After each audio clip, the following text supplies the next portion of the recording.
नमस्कार दोस्तों, मैं अर्जुन आपका स्वागत करता हूँ A to Z सब्जेक्ट बालक के यूट्यूब चैनल में। दोस्तों आज मैं आपके लिए लेकर आया हूँ संविधान के टॉप 100 प्रश्न जो वेरी मोस्ट इम्पोर्टेंट क्वेश्चन है सभी परीक्षाओं के लिए। सभी परीक्षाओं में बार बार रिपीट किए क्वेश्चन है, तो दोस्तों वीडियो को अंत तक जरूर देखना ताकि सभी क्वेश्चन आपको आसानी से याद हो जाएँ। साथ ही दोस्तों अगर आप हमारे चैनल पर पहली बार आए हैं तो हमारे चैनल को भी सब्सक्राइब कर लीजिएगा, साथ ही बेल आइकन को प्रेस कर लीजिएगा ताकि हमारे आने वाले वीडियो का नोटिफिकेशन आप तक पहुंचता रहे। चलिए दोस्तों वीडियो को स्टार्ट करते हैं। भारतीय संविधान की प्रस्तावना में धर्मनिरपेक्ष शब्द निम्नलिखित में से जोड़ा गया था 42वें संशोधन में।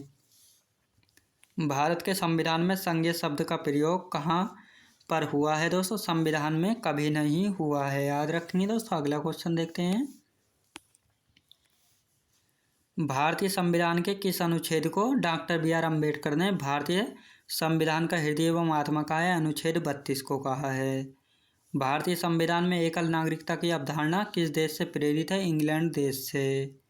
कोई व्यक्ति भारतीय नागरिक नहीं होगा यदि वह स्वेच्छा से दूसरे देश की नागरिकता ग्रहण कर चुका है तो। अगला क्वेश्चन देखते हैं। भारतीय संविधान के कौन से भाग में मौलिक अधिकारों पर चर्चा की गई? भाग 3 में। भारत के संविधान में संवैधानिक उपचार का अधिकार निम्नलिखित में से किस अनुच्छेद में दिया गया? अनुच्छेद 32 में। भारत में कानून के समक्ष समानता को कहाँ से लिया गया? संविधान से। निम्नलिखित में से कौन से अनुच्छेद में समता के अधिकार का प्रावधान है दोस्तों? अनुच्छेद 14 में, याद रखेंगे दोस्तों। अगला क्वेश्चन देखते हैं। भारतीय नागरिकों के मौलिक अधिकारों को निलंबित किया जा सकता है राष्ट्रीय आपातकाल के दौरान। किस स्थिति में बंदी प्रत्यक्षीकरण रिट जारी की जाती है? दोषपूर्ण पुलिस नज़रबंदी में। भारतीय नागरिकता निम्नलिखित में से किन तरीकों से प्राप्त की जाती है? 5 तरीकों से। अगला क्वेश्चन देखते हैं। राष्ट्रपति पर महाभियोग कौन शुरू कर सकता है? संसद के किसी भी सदन के 14 सदस्य कर सकते हैं। इनमें से कौन संसद का एक हिस्सा है लेकिन दोनों सदनों में किसी का सदस्य नहीं है? भारत के राष्ट्रपति। भारत सरकार का कौन सा अधिकारी सदस्य न होते हुए भी संसद की कार्यवाही में भाग लेने का अधिकार रखता है? भारत का अटॉर्नी जनरल, याद रखेंगे दोस्तों। अगला क्वेश्चन देखते हैं। कौन यह तय करता है कि कोई विशेष विधेयक धन विधेयक है या नहीं? लोकसभा के अध्यक्ष। पंचवर्षीय योजना के मसौदे का अनुमोदन अंतिम रूप से कौन करता है? राष्ट्रीय विकास परिषद। प्राक्कलन समिति के सदस्य केवल लोकसभा से चुने जाते हैं। लोकसभा में अध्यक्ष के मत को कहा जाता है? निर्णायक मत कहा जाता है, याद रखेंगे दोस्तों, निर्णायक मत। अगला क्वेश्चन देखते हैं। लोकसभा का कार्यकाल कितनी बार 6 वर्ष तक बढ़ाया गया दोस्तों? 1 बार। किस अनुसूची में केंद्र व राज्यों के बीच शक्तियों के बंटवारे का वर्णन है? 7वीं अनुसूची में। पांडिचेरी को किस वर्ष भारतीय संघ में शामिल किया गया? 1962 ईस्वी में। संविधान लागू होने के पश्चात कौन सा भारतीय संघ एक आरक्षित राज्य था दोस्तों? सिक्किम राज्य था, याद रखेंगे दोस्तों। अगला क्वेश्चन देखते हैं। नागालैंड को अलग राज्य का दर्जा कब प्राप्त हुआ? 1 दिसंबर 1963 ईस्वी में। अनुच्छेद 24 में मौलिक अधिकारों में क्या वर्णित है दोस्तों? बच्चों के शोषण के विरुद्ध अधिकार। कौन सा मूल अधिकार विदेशी नागरिकों को प्राप्त नहीं है? अभिव्यक्ति की स्वतंत्रता का अधिकार, याद रखेंगे। अगला क्वेश्चन देखते हैं।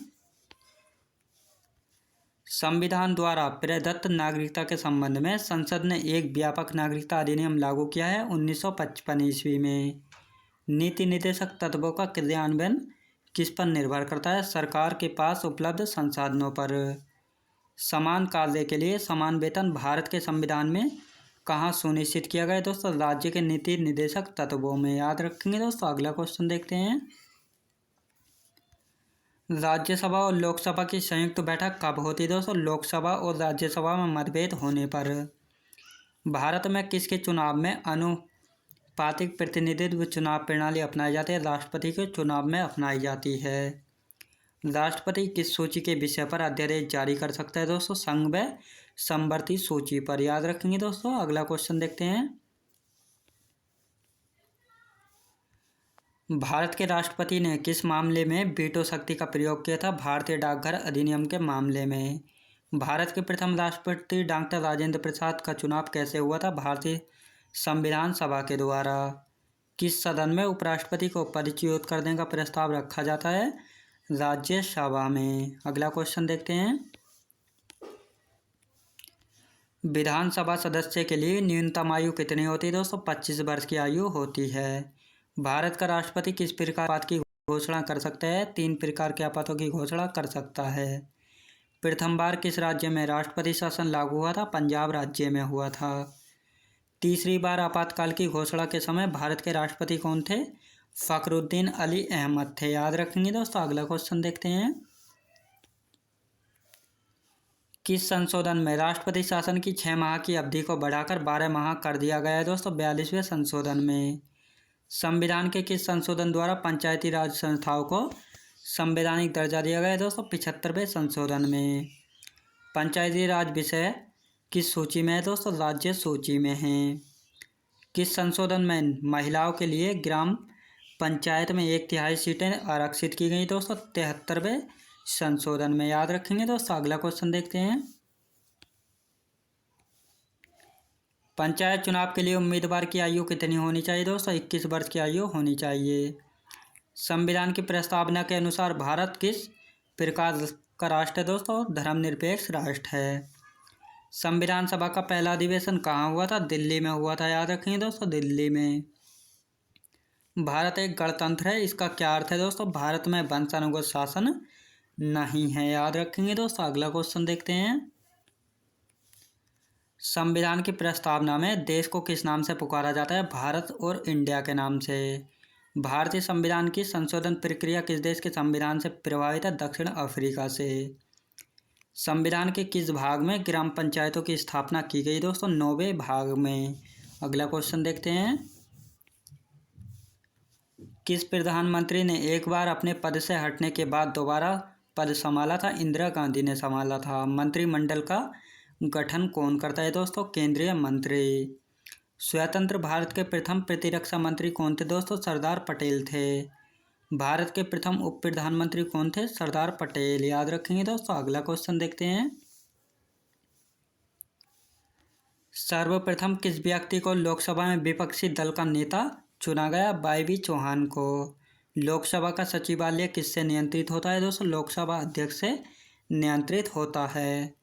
किस व्यक्ति को भारत के राज्य क्षेत्र के सभी न्यायालयों में सुनवाई का अधिकार है दोस्तों? महान्यायवादी को होता है।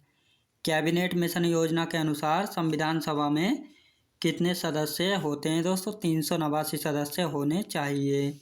अगला क्वेश्चन देखते हैं।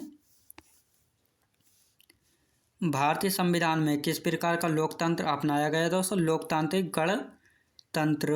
लिखित संविधान की अवधारणा कहाँ जन्म लिया है दोस्तों? फ्रांस में। संविधान के अनुच्छेद 23 में किसका वर्णन है दोस्तों? शोषण के विरुद्ध अधिकार का वर्णन है। जब किसी विधेयक को संसद में प्रस्तुत किया जाता है तो किसकी अनुमति के बाद वह अधिनियम बन जाता है? राष्ट्रपति की अनुमति के बाद। अगला क्वेश्चन देखते हैं। किस प्रधानमंत्री की नियुक्ति के समय वे किसी भी सदन का सदस्य नहीं थे? पीवी नरसिंह राव।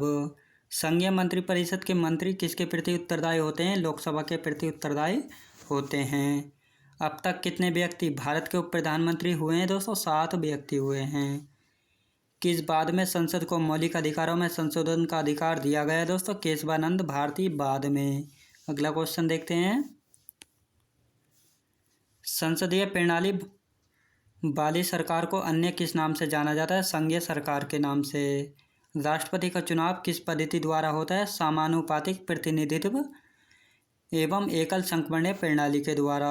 राष्ट्रपति के चुनाव संबंधी मामले कहाँ भेजे जाते हैं? उच्चतम न्यायालय में भेजे जाते हैं। संघीय मंत्रिमंडल की बैठक का सभापति कौन होता है दोस्तों? प्रधानमंत्री होता है। याद रखेंगे दोस्तों। अगला क्वेश्चन देखते हैं। भारतीय संविधान के अनुसार तथ्यात्मक संप्रभुता किस में निहित है दोस्तों? प्रधानमंत्री में निहित होती है। प्रधानमंत्री को पद एवं गोपनीयता की शपथ कौन दिलाता है दोस्तों? राष्ट्रपति दिलाता है। संसदीय शासन प्रणाली में वास्तविक कार्यपालिका की शक्ति किसके पास होती है दोस्तों? प्रधानमंत्री के पास होती है। भारत में किसी भी सदन का सदस्य बने बिना कोई व्यक्ति मंत्री पद पर कितने दिनों तक रह सकता है? 6 माह तक रह सकता है। याद रखेंगे दोस्तों। अगला क्वेश्चन देखते हैं। कौन सा व्यक्ति है जिसे संसद की कार्यवाही में भाग लेने का अधिकार तो है लेकिन वोट डालने का अधिकार नहीं है? महान्यायवादी को। निर्वाचन आयोग का चेयरमैन कौन होता है? मुख्य निर्वाचन आयुक्त। किस अधिनियम के अंतर्गत सर्वोच्च न्यायालय की स्थापना हुई थी दोस्तों? रेगुलेटिंग एक्ट 1773 के तहत। सर्वोच्च न्यायालय का गठन एवं उसकी शक्तियां व न्यायाधीशों को हटाने की विधि किस देश के संविधान से ली गई? अमेरिका के संविधान से। अगला क्वेश्चन देखते हैं। सर्वोच्च न्यायालय ने संविधान की आधारभूत संरचना की घोषणा किस मामले में की थी? केशवानंद भारतीवाद में। उड़ीसा राज्य का उच्चतम न्यायालय कहाँ स्थित है? कटक। सूचना का अधिकार किस अनुच्छेद में जोड़ा गया है दोस्तों? अनुच्छेद 19 के ए में जोड़ा गया है। संपत्ति का अधिकार कैसा अधिकार है दोस्तों? कानूनी अधिकार है संपत्ति का अधिकार। अगला क्वेश्चन देखते हैं। मौलिक अधिकारों को जारी करने के लिए रिट कहाँ जारी की जाती है? उच्चतम न्यायालय में। भारतीय संविधान में शामिल 11वीं नागरिकता किस देश के संविधान से प्रेरित है? ब्रिटेन के संविधान से। संसद के कितने सदन है दोस्तों? 2 सदन होते हैं संसद के। भारत के राष्ट्रपति का चुनाव कौन संचालित करता है? निर्वाचन आयोग संचालित करता है। अगला क्वेश्चन देखते हैं। भारत के राष्ट्रपति का चुनाव कैसे होता है? अप्रत्यक्ष रूप से। भारत के राष्ट्रपति की मर्जी तक किसी राज्य में अपने पद पर कौन रह सकता है? राज्यपाल रह सकता है। संविधान के किस अनुच्छेद के अंतर्गत राष्ट्रपति मुख्य न्यायाधीश के समक्ष शपथ ग्रहण करता है? अनुच्छेद 60 में। भारत का राष्ट्रपति किसके द्वारा चुना जाता है दोस्तों? सांसदों व विधानसभा सदस्यों के द्वारा चुना जाता है। अगला क्वेश्चन देखते हैं। उपराष्ट्रपति अपने मत का प्रयोग कब करता है? मतों के बराबर रहने की स्थिति में करता है। राज्यसभा का पहली बार गठन कब हुआ था? 3 अप्रैल 1952 में। भारतीय संसद के दोनों सदनों के संयुक्त अधिवेशन की अध्यक्षता कौन करता है? लोकसभा अध्यक्ष करता है। कोई विधेयक वित्त विधेयक है या नहीं, इसका निर्णय कौन करता है दोस्तों? लोकसभा स्पीकर करता है। अगला क्वेश्चन देखते हैं। राज्य के शासन का वास्तविक अध्यक्ष कौन होता है? मुख्यमंत्री होता है। विधानसभा का सदस्य बनने के लिए आवश्यक न्यूनतम आयु कितनी होती है? 25 वर्ष की आयु होती है। भारत की निर्वाचन पद्धति किस देश से ली गई दोस्तों? ब्रिटेन देश से ली गई है। अगला क्वेश्चन देखते हैं। मुख्य निर्वाचन आयुक्त को उसके पद से कैसे हटाया जा सकता है? महाभियोग के द्वारा हटाया जा सकता है। भारत के प्रथम मुख्य चुनाव आयुक्त कौन थे? सुकुमार सेन थे। भारत का राष्ट्रपति किस प्रकार के आपात की घोषणा कर सकता है? 3 प्रकार के आपातों की घोषणा कर सकता है। दोस्तों मैं उम्मीद करता हूँ आपको वीडियो क्वालिटी कंटेंट वगैरह सभी कुछ आपको पसंद आया होगा। पसंद आया हो तो लाइक शेयर और सब्सक्राइब करना बिल्कुल भी ना भूलें। साथ ही दोस्तों अगर आप हमारे चैनल पर पहली बार आए हैं तो हमारे चैनल को भी सब्सक्राइब कर लीजिएगा। साथ ही बेल आइकन को प्रेस कर लीजिएगा ताकि हमारे आने वाले वीडियो का नोटिफिकेशन आप तक पहुँचता रहे। चलिए दोस्तों मिलते हैं नेक्स्ट वीडियोज़ में।